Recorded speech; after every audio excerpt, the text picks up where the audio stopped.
Hi mga kabrabs! Welcome to my YouTube channel. Good afternoon, early eve.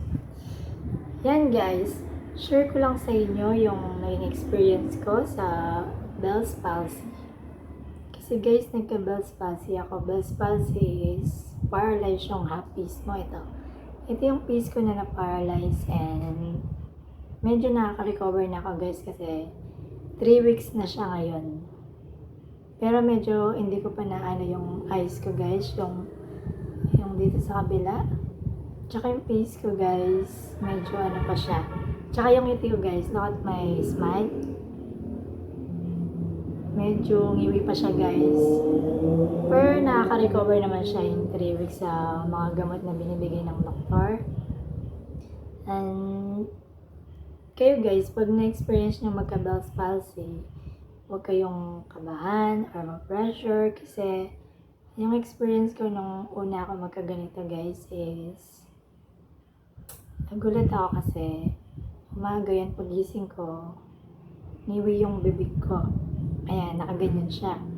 Siyempre nagtaka ako guys, ba't nakaganyan siya?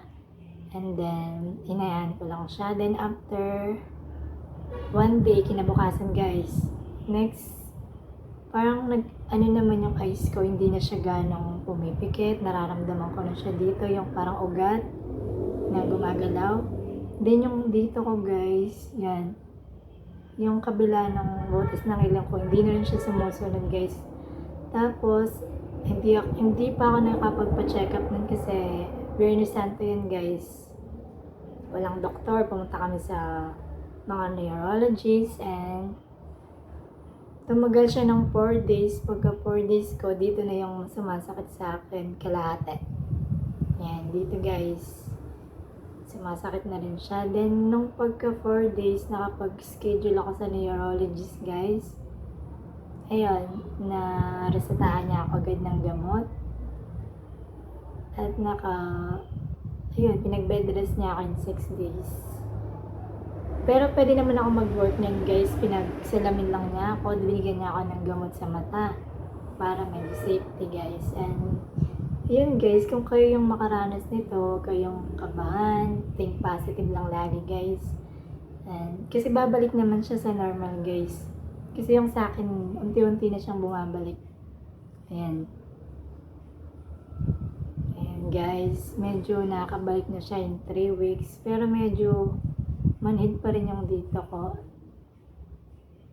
Basta pag niresetahan kayo ng doktor guys ng gamot, tuloy-tuloy nyo lang inumin. Sundin nyo kung ano yung mga nireseta niyang mga gamot and kung kailangan mag-bed rest, therapy. Kasi hindi siya ng therapy guys. Pero yung sa akin guys, hindi na ako nagpa-therapy kasi ginanong-ganong ko lang siya. Mag-aapon, yan. Note ka lang din sa YouTube guys, makakatulong yan. Tapos ginaganyan ko siya. Ayan, every morning at saka hapon.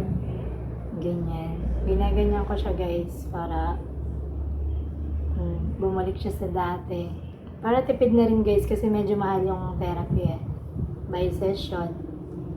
Ayan guys, and mga kabrabs, kung may experience nyo man, magka-Bell's palsy, patingin kayo agad sa mga neurologist. Kasi pag tumagal yata, hindi nyo agad napatingin, may case na matatagalan bago siya makarecover within 2 months, ganyan 3 months.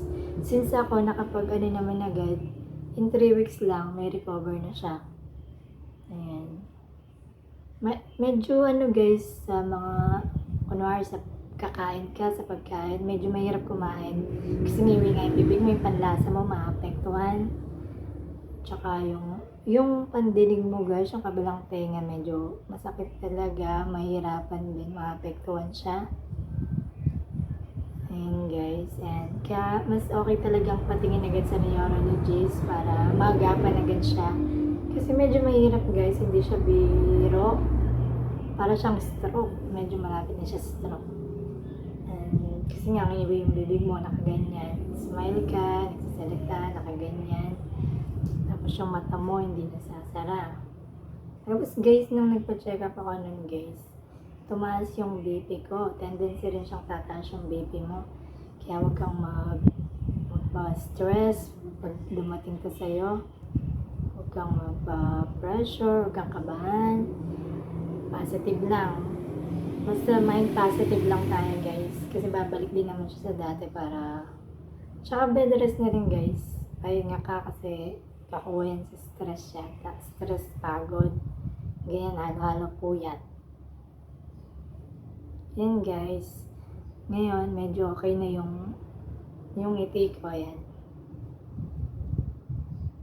Yan guys, share ko lang sa inyo. Pag kayo nakaganyan, at least alam nyo na. And sana, ingat kayo palagi at hindi kayo magka-Bell's palsy. Hanggang dyan na lang. Bye!